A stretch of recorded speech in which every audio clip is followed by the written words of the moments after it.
పిల్లం ఎక్కడ మహిళ మరి నీ నోరెక్కడ పోయిందని మంత్రి గారిని అడుగుతున్నాం.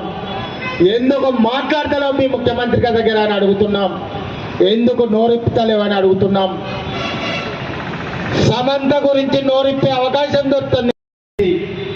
ఈడ మంత్రి నోరిప్పదు. కేంద్రంలో ఉన్న 8 మంది ఎంపీలు నోరెత్తారు, కాంగ్రెస్ ఎంపీలు నోరెత్తారు, బీజేపీ మంత్రులు నోరెత్తారు, ఎంపీలు నోరెత్తారు. మేము ఆల్రెడీ పార్టీ తరఫున చెప్పినాం, మా రాజ్యసభ సభ్యులు మీతో సహకరించి ఒక్కటి కూడా ఇవ్వలేదు. నెంబర్ 3వ మోసం 4000 పెన్షన్ అన్నారు, ఒక్కటి కూడా ఇవ్వలేదు. తులం బంగారం అన్నారు, ఒక్కటి కూడా ఇవ్వలేదు. 1,20,000 ఒక లారీ అసోసియేషన్ వాళ్ళను ఇరగదండి. అదేవిధంగా ఒక గొర్రెల పెంపకం షెడ్డును కాలబెడతారు. దసరాకు పాలపిట్ట ఎక్కతుందో వాళ్ళు కూడా గట్టేస్తారు. ఆ పాలపిట్ట దసరాకు ఒకసారి వస్తుంది, కానీ వీళ్ళు పాలపిట్ట లెక్క కూడా వస్తారు లేరు.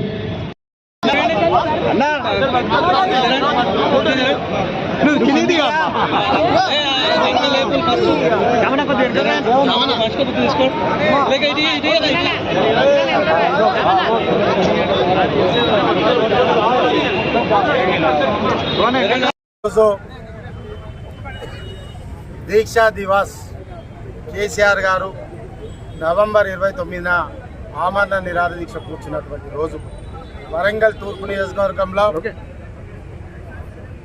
నా నాయకత్వాన కార్యకర్తలందరూ సమావేశమై గొప్పగా వారి త్యాగాలను స్మరించుకుంటూ, అదేవిధంగా వారి యొక్క స్ఫూర్తిని గుర్తు చేసుకుంటూ, తెలంగాణ రాష్ట్రాన్ని తీసుకొచ్చిన నాయకునిగా ఈ ప్రాంతానికి ఏం అభివృద్ధి చేసిండనేది చెప్పుకుంటూ, ఉదాహరణకు ఒక సూపర్ స్పెషాలిటీ, ఒక కలెక్టర్ ఆఫీస్, 4,000 కోట్ల నిధుల అభివృద్ధితోటి బస్టాండ్, ఎంఎస్ఎంఈ, అదేవిధంగా స్టాంప్ వాటర్ డ్రైన్, ఇంటింటికి నల్ల, ఈ విధంగా చెప్పుకుంటూ పోతే 4,200 కోట్ల అభివృద్ధి, డబుల్ బెడ్రూమ్లు కట్టి, జర్నలిస్టులకు కట్టి, పేదలకు కట్టి, లిస్టులు ఇచ్చినా కానీ కుట్రలు చేసి కుతంత్రాలు చేసి ఈరోజు జర్నలిస్టులను ఆగంపాలు చేస్తున్నారు.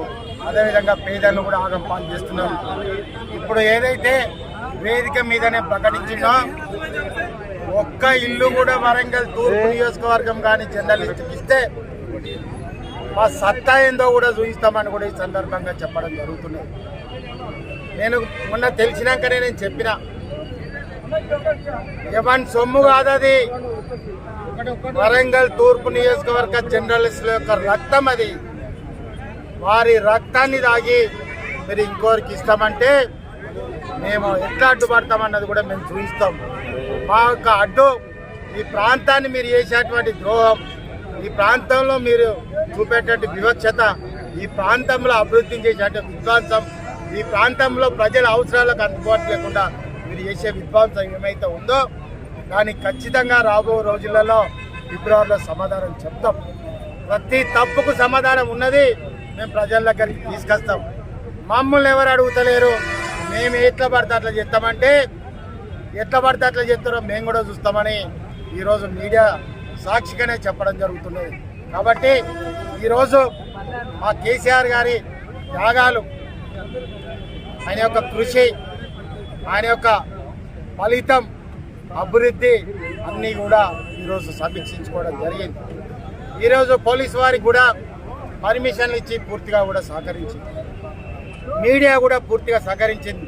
ఒకప్పుడు సకల జనుల సమ్మె ఏ విధంగా జరిగిందో ఈ వరంగల్ తూర్పు నియోజకవర్గంలో ఈ ప్రాంతానికి జరిగే అన్యాయం మీద ప్రతి ఒక్క అంశం ఆర్ఎంపీ డాక్టర్లు కానీ, జర్నలిస్టులు కానీ, మిడ్ డే మీల్స్ వాళ్ళు కానీ ఇలా చెప్పుకుంటూ పోతే దౌర్జన్యం చేసి కాలీరగొట్టిన లారీ అసోసియేషన్ వాళ్ళు కానీ ఈ విధంగా చెప్పుకుంటూ పోతే చాలా కార్మిక లోకాలు ఉన్నాయి. కాబట్టి మేము ఒకటే చెప్తున్నాం, మీ మ్యాచ్ ఫిక్సింగ్ తెలుసు, మీరు ఏ రాజకీయ పార్టీతో మ్యాచ్ ఫిక్సింగ్ ఉన్నారో మాకు కూడా తెలుసు. వాళ్ళను మిమ్మల్ని కలిసి ఇక భద్రగాల్లో ఇట్లా కలపాలని కూడా మాకు ఎరికే, మాకు కొత్త ఏం కాదు. నేను ఉద్యమకారునే, మేము ఎవరికి బయటపడే వాళ్ళం కాదు. ఆ రోజు కాంగ్రెస్ ప్రభుత్వం ఉండి మంత్రులు ఉండి పెద్ద పెద్ద తుపాకులు వేసుకొని వస్తేనే ఇక్కడ తిరగబాటు ఉద్యమం చేసిన వాళ్ళు చాలామంది ఉన్నాం. ఖచ్చితంగా మేము ఉద్యమం చేస్తే మీరు ఎక్కడ ఉంటారు అన్నది కూడా చూపిస్తాం. ప్రజాస్వామ్యబద్ధంగా ఆ తిరుగుబాటు ఉంటుంది. ఆ తిరుగుబాటును అడుగునే శక్తి మీకు లేదని కూడా మరోసారి చెప్పుకుంటూ కేసీఆర్ గారి యొక్క ఈరోజు దీక్షా దివస్ సందర్భంగా వారికి పాదాభివందనం చేస్తూ వారు నిండు నూరేళ్లు చల్లగా ఉండి రాబో రోజులలో వారు ముఖ్యమంత్రిగా ఉండాలని కోరుకుంటూ మా యొక్క కార్యకర్తలకు కూడా కృతజ్ఞతలు తెలుపుకుంటున్నాం. జై తెలంగాణ, జై